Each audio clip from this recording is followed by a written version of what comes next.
Hi friends, good morning అందరికీ. So ఈరోజు మనం ఆర్ఎస్ఐ ఇండికేటర్ గురించి ఫ్యూ డీటెయిల్స్ మనం తెలుసుకుందాం.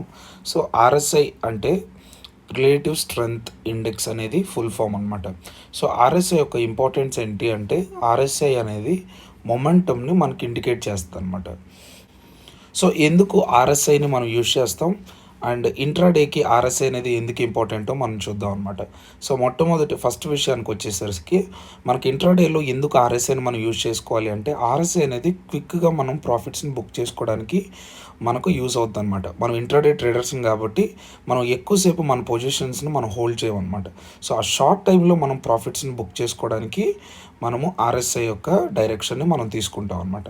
అండ్ ఆర్ఎస్ఐ అనేది మనకు క్లియర్ డైరెక్షన్, బుల్లిష్ మొమెంటమో బెరిష్ మొమెంటమ్ అనేది మనకి ఆర్ఎస్ఐ అనేది ఇండికేట్ చేస్తుంది అనమాట. ఆర్ఎస్ఐని యూజ్ చేయకపోతే వచ్చే లాస్ ఏంటి అంటే మార్కెట్ అనేది సైడ్ వేస్లో ఉన్నప్పుడు మనం వెళ్ళి ట్రేడ్స్ని ఇనిషియేట్ చేసామంటే ఈ మొమెంట్ తెలుసుకోకుండా మనం ట్రేడ్స్లో ఉన్నామంటే మనకు తెలుసు కదా, మన ఒక ఎక్స్పైరీ దగ్గరకు వచ్చే కొద్దీ మన మన ప్రీమియమ్స్ అనేవి మెల్ట్ అయిపోతూ ఉంటాయి అనమాట.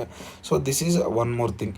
సో కాబట్టి ఆర్ఎస్ఐ అనేది బ్రేక్అవుట్స్ని మనం ఐడెంటిఫై చేయడానికి, పర్ఫెక్ట్ ఎంట్రీస్ని తీసుకోవడానికి, సైడ్ వేస్ మార్కెట్ను అవాయిడ్ చేయడానికి మనకి యూజ్ అవుతుంది అనమాట. లాస్ట్ థింగ్ వచ్చేసరికి రిస్క్ రివార్డ్ ఆర్ఎస్ఐ అనేది మెయింటైన్ చేస్తుంది అనమాట.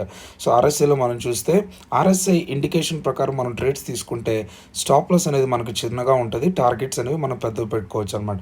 ఒకవేళ ఆర్ఎస్ఐ చూసుకోకుండా మనం ట్రేడ్స్ని ఇనిషియేట్ చేసుకుంటే సో మనకు స్టాప్ లాస్ అనేది ఎక్కువ ఉంటుంది, టార్గెట్స్ అనేది తక్కువ ఉంటాయి అనమాట. సో లాస్ట్ థింగ్ వచ్చేసరికి ఆర్ఎస్ఐని మనం లైవ్ మార్కెట్లో ఎలాగ యూజ్ చేసుకోవాలి, నేను ఎలాగ యూజ్ చేస్తాను అనేది మీకు చెప్పాలి అంటే నేను ఆర్ఎస్ఐని ఎప్పుడు కూడా ఫస్ట్ డైలీ టైం ఫ్రేమ్లో చెక్ చేసుకుంటాను అనమాట. ఆర్ఎస్ఐలో నా సెట్టింగ్స్ ఏంటి అంటే 60 and 40 పెట్టుకుంటాను అనమాట. సో 60 అబౌవ్స్ కానీ ఆర్ఎస్ఐ కానీ ఉంటే నేను దాన్ని బుల్లిష్ మార్కెట్గా ట్రీట్ చేస్తాను అనమాట. 40s బిలో కానీ మార్కెట్ ఉంటే దాన్ని నేను బెరిష్ మార్కెట్గా ట్రీట్ చేస్తాను.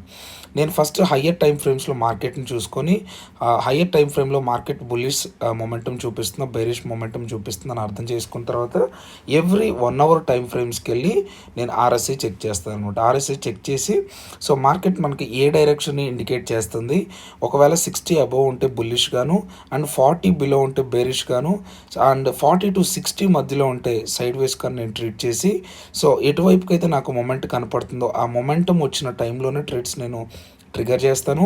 మొమెంటం లేని టైంలో అంటే 40 to 60 మధ్యలో అంటే సైడ్ వేస్ జోన్లో ఉన్నప్పుడు నేను ట్రేడ్స్ని అవాయిడ్ చేస్తాను అనమాట. సో దాన్ని ఇంకా ప్రాక్టికల్గా మీరు అర్థం చేసుకోవాలంటే నేను డైలీ మార్నింగ్ 9 o'clockకి నిఫ్టీ, బ్యాంక్ నిఫ్టీ అండ్ సెన్సెక్స్లో లైవ్ ఇస్తున్నాను. సో మీరు వచ్చి లైవ్లో జాయిన్ అవ్వచ్చు. And courses and further related information కోసం కింద ఉన్న నెంబర్ని మీరు కాంటాక్ట్ అవ్వండి.